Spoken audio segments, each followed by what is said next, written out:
Live from Washington, D.C., Jay Sekulow Live. Phone lines are open for your questions right now.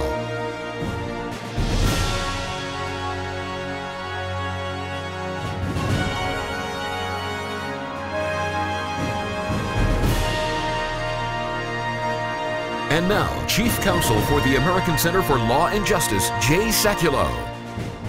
This is a major development. One I will say I predicted when I said that the investigation into the Clinton email scandal was a complete faux investigation, a fake investigation, that it was never an investigation, that the fix was in from the beginning, that there was never going to be real evidence reviewed. We now know that for fact. How do we know that? The Senate Judiciary Committee received documents from the Office of Special Counsel. Now, that's not Bob Mueller's office. That's an internal government office that included information, and in that information were draft letters of exoneration to Hillary Clinton, declinations of prosecution authored in April. She was not interviewed until July 2nd. The case was closed July 5th, and that evidence is now public. I've got multiple headline articles. GOP chairman, Comey may have cleared Clinton before interviewing her. Politico, Comey drafted statement clearing Clinton before her interview. Washington Post, Comey drafted conclusion in Hillary Clinton probe before key interviews. We've now sending in a FOIA request for all records leading up to and including Comey's declination of prosecution of Hillary Rodham Clinton. Why? Because he declined to prosecute 3 months before he interviewed 17 key witnesses, and Andy Economou, one of those included, Hillary Clinton herself, Cheryl Mills, Heather Samuelson, key witnesses. So this was a faux investigation from the outset. This is an unbelievable investigation. I can't imagine that this would be something that the Federal Bureau of Investigation in the year 2016, 2017 would be doing. It is very disappointing. I was a United States attorney acting in the Northern District of Georgia and an assistant U.S. attorney for 5 years. I worked with the FBI. I had respect for that organization and for the special agents. This is really, really shaking my faith in the FBI, and I think somebody, and that somebody is Director Wray, needs to be inquiring into Comey and what he's doing. Conclusions first and facts later, never heard of it. Yeah, but then we had the testimony, Harry, and the testimony that was given to the Senate Judiciary Committee. They acknowledged that they got a declination draft memo from James Comey as early as April. Absolutely. And so if you look at the whole history of the FBI in terms of the Clinton, Lynch, Comey affair, and if you go back to our FOIA request of July 2016, and if you look at what we've already received stunning revelations which suggest collusion. However, those revelations, important as they may be, only scratch the surface because we need to go much further. We need to go back to April and May of 2016. We need to see the documents and the records with respect to Mr. Comey's drafting of a declination statement before interviewing 17 key witnesses, including Hillary Clinton. The fix was in. Yeah, but it's like somebody calls the case. In the case of so-and-so versus the United States versus Smith, okay, the judge gives his jury instructions and then decides no witnesses testified yet. Nobody's made their opening statements. Here, he just calls the case. No jury instructions, nothing. Jury's impaneled. Sits down. Okay, not guilty. But wait a minute, we haven't made an opening statement, presented witnesses or cross-examined. Yeah, I know, but not guilty. Well, but we have a system that says you're supposed to have witnesses and the government has to have a burden of proof to prove beyond a reasonable doubt. Yeah, I know, not guilty. That's basically what happened here, Jay. And that may even be too kind, actually. That is. But that's a good characterization that personalizes it and, puts it in very good perspective. It's like one of those puppets or those the wind-up toys and all they say is, not guilty. Not guilty, exonerated. Right. This is all great, except for one problem. The American people are paying the price on this. It's true. We are. We are because of the fact that we have not been given the kind of investigatory product from the FBI that we are accustomed to and that we deserve. All right, so Than, what's going to happen at the Senate and the House? And as you said, this kind of dovetails information we've already given. Rybicki was the testimony here. Rybicki was on the emails on the Clinton tarmac meeting. He's all over the place. So what's happening next on this? I know they got a production date in September. Yeah, they do. First of all, I would say I think you're being too kind, Jay, because he also promised to destroy the evidence of Heather Samuelson and Cheryl Mills after he did grant them immunity. So, so go prosecute your case. When people say open up the case, tough to prosecute it when you let the evidence be destroyed. James Comey. I'm going to remember that, by the way. Evidence. Think about that one for a moment. I'm glad you pointed that out, Than. I mean, think about that one for a moment. After the conclusion of the interviews, destroy the evidence. So sure, you could reopen a case, but it's hard to prove a case when the evidence has been destroyed, and it was destroyed with the permission of the FBI director, who, of course, exonerated the individual before the case even started. We've got a lot more on the shadow government, but I want you to engage on the issue, too. We've got a petition up to put an end to this. ACLJ.org for that. ACLJ.org or 1-877-989-2255. That's ACLJ.org or 1-877-989-2255 to end the shadow government.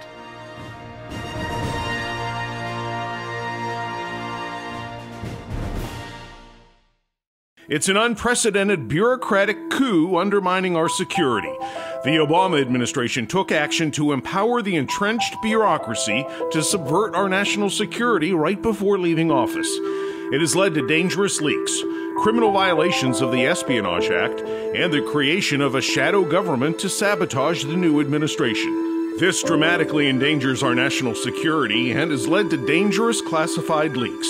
At the ACLJ, we're fighting back. We're filing legal demands of the bureaucracy to expose the actions of the corrupt Obama administration, stop the soft coup and the rampant leak of classified information, and protect our national security. Add your name to our new petition to stop the shadow government and protect our national security. Call now, 1-877-989-2255. That's 1-877-989-2255, or you can add your name online, aclj.org.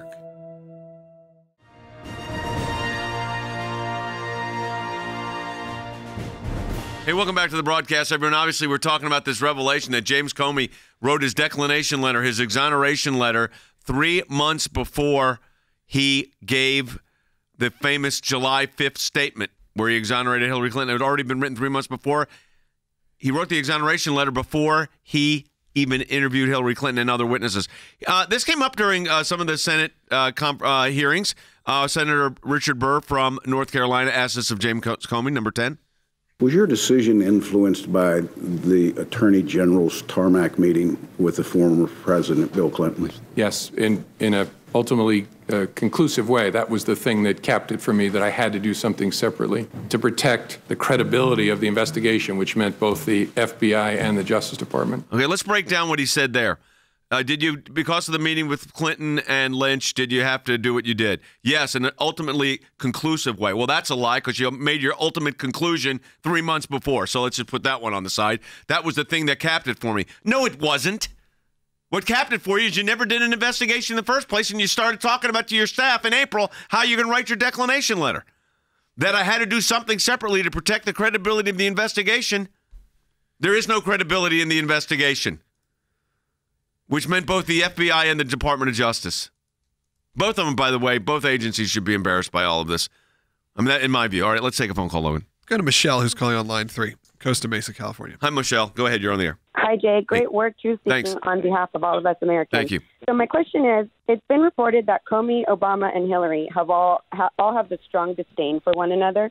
So what do you think Comey's motivation is to protect? I have no idea if they have a disdain for one another or not. It seems to me that they were all in pretty good shape. I mean, you know, I understand reports, but I'm not going to go on reports. I'm going to, you know, I think James Comey thought he was helping Hillary Clinton initially and thought Hillary Clinton was going to win the election. And Loretta Lynch, I mean, was clearly loyal to President Obama as the Attorney General, and maybe there was all these reports that maybe she was going to be asked to stay on as Attorney General under Hillary Clinton. So, but I don't know who was loyal to who, but I'll tell you who they were not loyal to, Andy, the American people. They were not loyal to the FBI, and that means the American people. And the most prestigious investigatory institution of the United States government, has suffered a severe reputational blow as a consequence of this. I tend to agree with you, Jay. I think what Comey was doing here was feathering his own nest because he saw, in his estimation, that the election was going to go to Hillary Clinton. So he says, we need to exonerate who's going to become the next president of the United States. This is how we're going to do it. We're going to work a scheme up to start this thing in the early spring, and then we're going to not interview anybody, just willful blindness. Don't look, don't ask questions, don't look at, and then don't even interview her, and come out with a statement on July 5th that she's free of all guilt. Yeah, and never under oath. Remember that, too. All right, let's go ahead and take another call, Logan. Well, let's go to Frank in Long Island on line 1. Hi, Frank. Hi, Jay. I just want to say great work that you guys do. Democrats love to point to Watergate and what a big scandal that was. This seems like an abuse of power that I cannot remember in my lifetime. Well, I think you have destruction of evidence. You have violations of criminal law. You have an investigation that we know was fake. Now we really know it was fake from the outset. So, yeah, I think this is much more of a significant, multi-pronged issue than Watergate. Not that Watergate wasn't a significant matter, but you can't compare. I don't think. Look, in 2016, the director of the FBI made that statement I just read to you, where he said he had to go public on this for the integrity of the FBI. There was no outside opinions impacting this. That's all lies. None of that was true. Now, here's the question to you, Than. Do you think that Senate Judiciary Committee puts James Comey back under oath and cross-examine him on this one?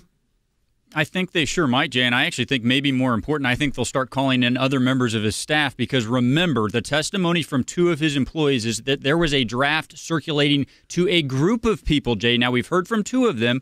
We don't know who else was in that group, and I would just submit to you, there's a lot in the past we can look at, but the most important thing moving forward is restoring the credibility of the FBI, and the only way that we can do that is if we know every single person that went along with this scheme to prejudge the case. As we sit here today, Jay, we don't know that, but the path to finding that, guess where that's found? That's found through our FOIA. That's why we're pushing forward on it. Let's go to Buck, who's calling Orlando, Florida on line 4. Hi, Buck. Go ahead. Thanks for everything you do, Mr. Sekulow and team. Thanks. You're doing a great job. Thank you. Quick statement and then a quick question. The quick statement is I'm really impressed that this has gotten out because it seems that a lot of things have been I believe, intentionally withheld in the past, and I'm glad that this has gotten out. This is big. The question, I agree. It is, and then the question I have regarding it is, James Comey must have had some inkling under the Trump administration once he was in that capacity that he was probably going to lose his job. What kept him from leaving that information that was so indicting, leaving it in his office? Well, look, I think that there's a whole scenario at play with what James Comey was up to, based on the testimony he gave, based on the leaking of the private conversation he had with the President of the United States to that friend of his who was a academic, was a professor, who then leaks it to the New York Times, and he said he did that for the purpose of getting a special counsel, and then he gets a special counsel. There's a whole theory involved in that, and so I could do another hour on that. But as it relates to this matter, what was going on in James Comey's mind? Nobody knows what was going on in his mind, but I look at the evidence of what he was doing, and he was not doing an investigation. That becomes very clear in all of this. This was not an investigation. This was fake. This never was intended to be an investigation. And I think, Harry, from a policy standpoint, it's also pretty dangerous that you had the head of the FBI was taking the posture that he could pre-decide an outcome of investigation before he had the key evidence. Jay, you're absolutely right. The essential point to be made and to be reemphasized is both the Department of Justice and the FBI were engaged in the perversion of justice, perverting the course of justice, which is clearly a violation under British law, and it clearly should be a violation under U.S. law. From the get-go, both the Attorney General, the FBI Director were involved in collusion, basically to absolve Hillary Clinton of blame. If you go back again to our Freedom of Information request, what did the FBI do? They engaged in a cover-up. They told us that they had no documents responsive to the Clinton-Lynch meeting in Phoenix. Not true. We now have possession of those documents. Right. So that was another lie. We have lies to Congress. We have an FBI director acting with zero authority, acting as both the prosecutor and the judge. Yeah. This cannot stand. It's inexcusable. So this should be a full investigation going on by the Senate, the House, and the FBI, and the Inspector General need to all be engaged in this. Let's grab another call. All right, let's do it. Let's go to Gwen, who's calling in Mississippi. Gwen, are you there? Has there ever been a president, and I'm so serious about this, has there ever been a president and an administration that ran roughshod over our principles and our laws like President Obama and his administration? I'd put him in. I put him in the principal top category. That's for sure. Go ahead. And can we finally just go ahead and say that Russia really is the DNC's effort to tie up our investigative resources? Well, I mean, look, on the Russia probe, I mean, you're talking about, did Russia influence the outcome of the election? That's the scope and mandate of the special counsel's process. So I'm not going to comment on what that does or does not include at this point. I will just say there's a mandate. It needs to stay within that mandate. That's a position we've always advocated as one of the president's lawyers, and I'll continue to advocate. With regard to this matter, though, Than, this is outside of any acceptable practice by any investigatory agency, period. I think this is up there with the IRS scandal, maybe worse. Worse. I think it's worse. Yeah. Than? Well, it falls to the new director to restore the confidence of the FBI. This cannot happen going forward, and quite frankly, we have to demand that he do better and restore the confidence. And the only way he does that, Jay, is if he gives us all of the information. I will say this again. We now know who Director Comey was, but we also know that there were people at the highest levels of the FBI that were going along with this because there were a group of people on this email that did not put a stop to it. Jay, we don't know who all those people are. We need to know because every single one of them needs to lose their job.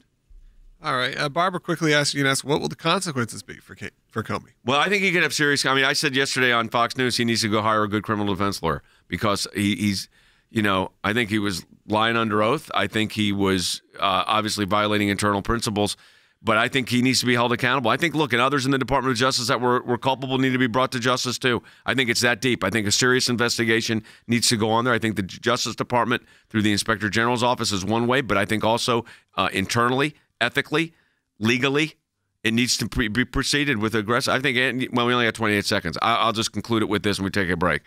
You cannot ignore this kind of activity, this kind of process, the prejudgment of a criminal case before the first witness is called or before the key witnesses are called. That's not how it works in the United States of America. We've got a lot more on the shadow government, but I want you to engage on the issue too. We've got a petition up to put an end to this. ACLJ.org for that. ACLJ.org or 1-877-989-2255. That's ACLJ.org or 1-877-989-2255 to end the shadow government.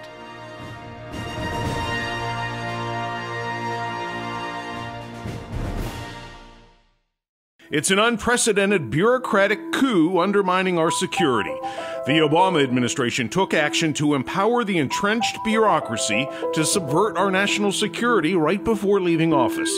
It has led to dangerous leaks, criminal violations of the Espionage Act, and the creation of a shadow government to sabotage the new administration. This dramatically endangers our national security and has led to dangerous classified leaks. At the ACLJ, we're fighting back. We're filing legal demands of the bureaucracy to expose the actions of the corrupt Obama administration, stop the soft coup and the rampant leak of classified information, and protect our national security. Add your name to our new petition to stop the shadow government and protect our national security. Call now, 1-877-989-2255. That's 1-877-989-2255, or you can add your name online, aclj.org.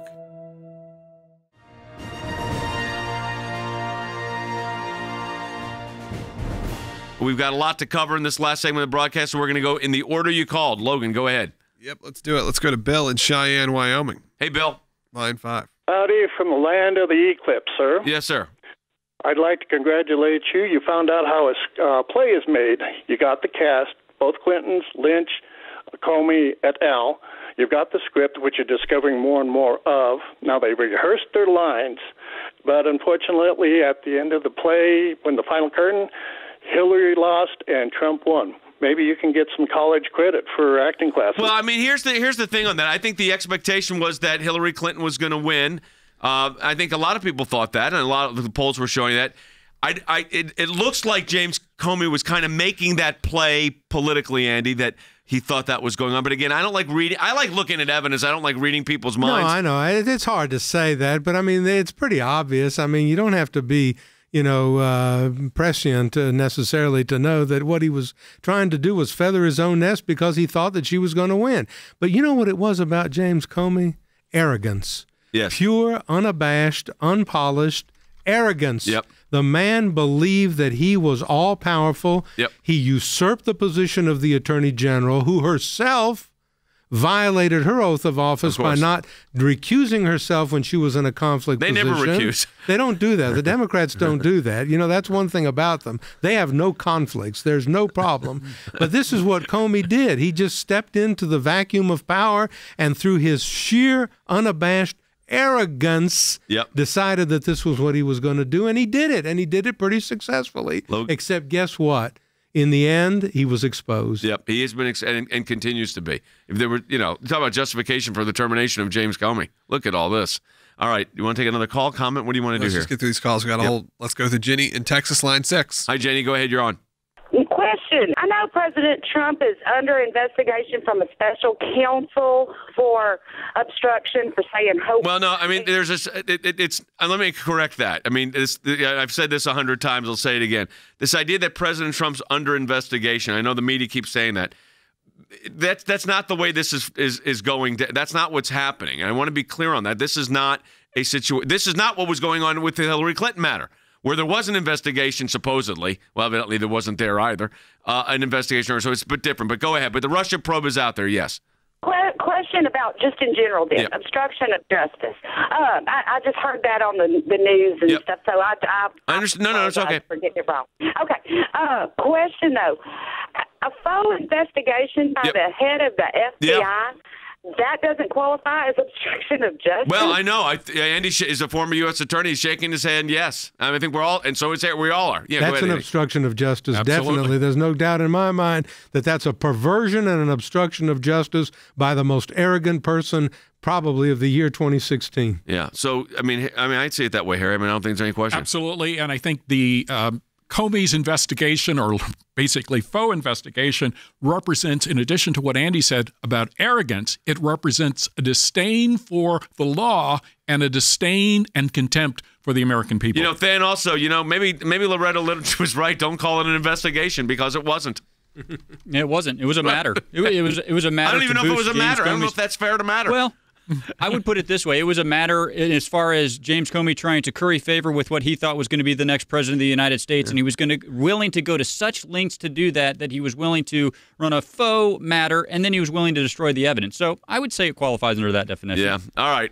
Let's take some more calls, Logan. We're going to try to get through as many of these as we can. All right. Lisa's on line 1 in Pennsylvania. Hi, Lisa. Go ahead. Hi. Hey. Thank you for everything you do. You keep my faith in America. Thanks. Quick question. I watch you on Facebook, and it seems like they redact everything. What is your thought on, I think it's great that they got this information, but I would think this would be redacted. Well, it was still heavily redacted. This is the information they got. It was still heavily redacted. Now, in documents we got, in the last FOIA case we had, it was heavily redacted, but there were some gems in there, and you find them. You got to go through it painstakingly. And then in the one we talked about yesterday, the Iran case, there were, again, a lot of redactions, but a lot of information that you get. So what the Senate offices have done here, it was heavily redacted. They're asking for additional documentation, and we're going to do a FOIA that's going to say all records leading up to and including James Comey's declination of prosecution of Hillary Rodham Clinton, and that will include, of course, his statements. So, yeah, they're redacted, but even with the redactions, the Senate was able to get this information out. All right, let's continue on going down the list if we can get as many as we can. Karen in Dallas on line 4. Hey, Karen, go ahead. I was wondering, what is your opinion on if the Comey investigation would have proceeded the way it should have, and Clinton was found guilty? What would have taken place? Well, I mean, if they would have come up with a indictment or a recommendation of prosecution during the campaign, James Comey would have been, I think, again, abusing his office if he would have announced that 2 weeks before the election or something. That's not the way they're supposed to do it. I did not remember. I was critical of James Comey for getting in, saying that exonerated, then saying not exonerated, then saying exonerated. I complained about all three of those. I thought that was not appropriate, and I still take that position. Let's go James in Texas also. Go ahead. My question is pertaining to Susan Rice. It was my understanding about 3 weeks to a month ago she was supposed to testify, and now that's just fallen off the radar. Then what's the story on the Susan Rice testimony? Allegedly, she's still going to appear sometime in September, but Jay, I think maybe she hurt her own case by coming out and defending the strategic patient strategy on North Korea. I think she probably should have just faded away while she wasn't in the news. Yeah. But on the other matter, I do think she's supposed to appear in September. We'll see if this one sticks. All right, we're going to grab the last call. All right, Nikki in California, you're on the air. All right, Nikki, go ahead quickly, please. Hey, Yep. I just wanted to say I watched something this morning, a certain commentator saying the president should just move on and forget about the emails, and he's the president, let it go about Hillary. And I just got really ticked off. Well, that's because they're mad at the president because what? He sent out a tweet saying the situation with Comey is, unseemly? Look, wow, looks like James Comey exonerated Hillary Clinton long before the investigation was over and so much more? Really? And then he says a rigged system? That's rather unremarkable to me. He's correct. The whole thing was a setup. So sure, the president has the right to comment on that. He did. And I think he's echoing what I think the American people feel here. This whole process was a process of abuse from the beginning. Harry, from a policy standpoint also, what does this do to a policy? I mean, if this becomes an operating policy of the Department of Justice, where does that go? Well, if this policy, this approach is allowed to stand, then it diminishes and perhaps ultimately destroys the rule of law. So this mess needs to be cleaned up expeditiously. A head should roll, and in my judgment, some of these individuals should face a grand jury investigation and a prosecution. And you think that's right? Yes, I do. I agree fully with that. This is the time for the grand jury to get active and the subpoenas to issue to people who need to be subpoenaed and put them before a grand jury and let them justify, if they can, what they did in this investigation. And let's see where those chips fall. That's going to do it for the broadcast today. Again, if you want to stand with us in our fight to expose this, we encourage you to sign our petition involving this shadow government, as it's called. You can do that at aclj.org. That's the easiest way, aclj.org, or 1-877-989-2255. That's 877-989-2255 or aclj.org. It's an unprecedented bureaucratic coup undermining our security. The Obama administration took action to empower the entrenched bureaucracy to subvert our national security right before leaving office. It has led to dangerous leaks, criminal violations of the Espionage Act, and the creation of a shadow government to sabotage the new administration. This dramatically endangers our national security and has led to dangerous classified leaks. At the ACLJ, we're fighting back. We're filing legal demands of the bureaucracy to expose the actions of the corrupt Obama administration, stop the soft coup and the rampant leak of classified information, and protect our national security. Add your name to our new petition to stop the shadow government and protect our national security. Call now, 1-877-989-2255. That's 1-877-989-2255, or you can add your name online, aclj.org.